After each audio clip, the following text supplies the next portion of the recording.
Now we're going to shoot one of the more evil of all the sacred cows. Evil for most people. Get out of debt. And a lot of people are saying, cut up your credit cards. I think that's really ridiculous because a credit card is not the problem. In fact, I love my credit cards. I don't know how anybody could get along today without a credit card. But the credit card isn't the problem. Its lack of financial education is the problem. The entire currency supply, all of the dollars in existence, require debt. You can't have a dollar without debt. A dollar is just an IOU. It's borrowed into existence either by the government creating a bond which promises to pay interest, you've got to pay out of future taxes, or people create currency by taking out a loan at the bank, fractional reserve lending. Every month there's a payment due on those dollars that you created. Right, and this credit card is a fast way of creating money because there's really no money in this card. See, let's say I go to the store, there's no money in it, and I charge $100. Like magic, $100 is created and it flows into the economy. That's why debt is good. But when you abuse this, that's when we get in trouble.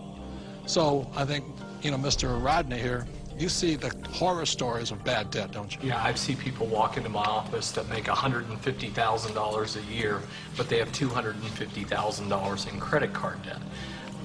Let's face it, we live in a credit society, and you do have to have credit.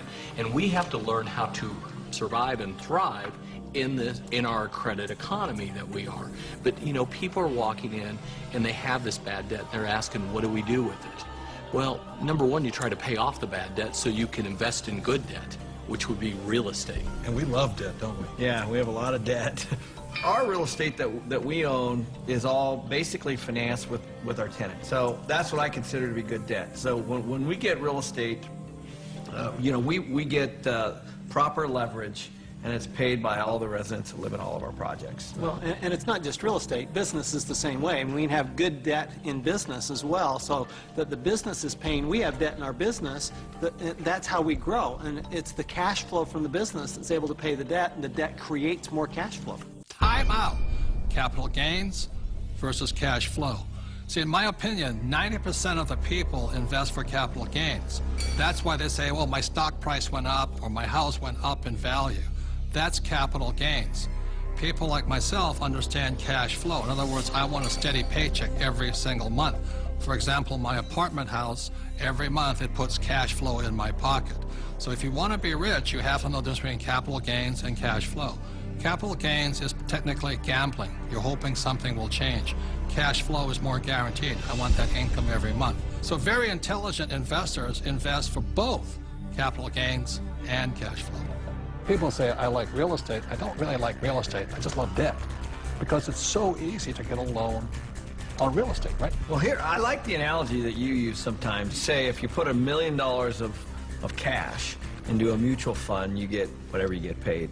But if you put $1 million of it in a down payment, for some kind of a commercial project like we have, you actually buy a $5 million project.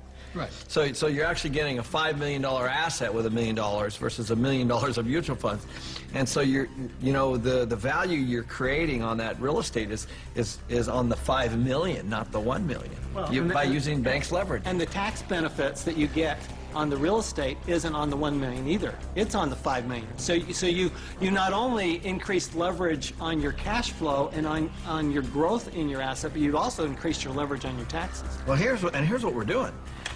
We get these loans, the tenants are paying them off. That's the point. Oftentimes people don't look at that. And they're paying it off with after-tax dollars. Yeah, they're moving into our places, they're paying our rent, we're taking that rent, and we're paying our mortgages, and our mortgages are getting paid down to zero. Wait a minute.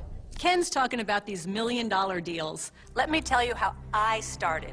I'm somebody that knew absolutely nothing about money or financing or investing, and I began investing with a little 2-bedroom, 1-bath house, and this was back in 1989.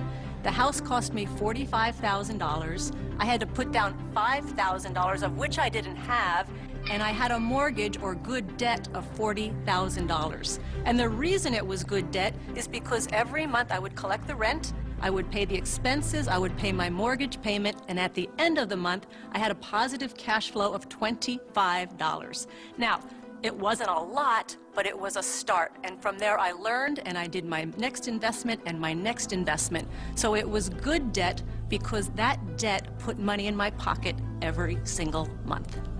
Just if people understood that there is such a thing as good debt, because I don't know how many people I talk to, but when I talk about debt, oh man, debt is the dirtiest word in the world. That's the four-letter word, debt. Because they're not educated, no, that's why. And people are raised, and I was raised to get out of debt. You see, this is the thing. You go to a bank, and the banker will sell you mutual funds. But ask them if they will loan you money to buy those mutual funds. The answer is no. But if we go in and we say, we want to buy real estate, oh, how much do you want? It's because there's collateral. Yes. They actually have something physical.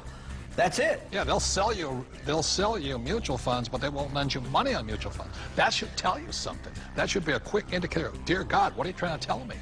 You know, and the other part about it is, too, is that borrowed money for real estate, is that after tax, pre-tax, or no tax? It's no tax. Anytime you're borrowing money, there's no tax on that money. You can use that cash. It's not taxable at all. So if somebody wants to borrow $1 million or save $1 million, it'll probably take them $2 million to save the million because tax is going to take 50% of it. Right. But I just go straight in and borrow $1 million, which they give us. It's great money. I love my banker. I'm not saying bankers are bad. They're fabulous because they give us the money. All they want is their interest. We keep all the appreciation, depreciation, amortization. We keep all of it. They're the best partners of all. So I'm not anti-bank and I'm not anti-debt. I'm anti-lack of financial education because there's good debt and there's bad debt. Your rich dad was a tough, tough, tough mentor. But, you know, I think some of the greatest mentors are tough because a really great mentor will push you to go beyond where you think you can go. And that's some of my best mentors. That's what they've done for me. Yeah, and I didn't always listen to my rich dad. I still remember I did the real estate course, you know, and I went running out in Honolulu, and I found this condo, and it was for $64,000, and it didn't cash flow, so I went to see my rich dad, and I said, but it's going to go up in value, in other words, capital gains. He says, never buy anything that goes up. It must cash flow. And I said, no, it's going to go up. And we argued and argued and argued. And this is what he said to me. He says, if you start investing for capital gains, someday you will lose big time. So I let that condo go. I didn't pay $64,000. Today it's probably worth $300,000, but I learned a lesson from my coach, my rich dad. If I had gotten into the habit of buying for capital gains, either the price of stocks going up or real estate going up, I might have been wiped out in this crisis. So that's why a coach and a mentor keeps you onto your plan.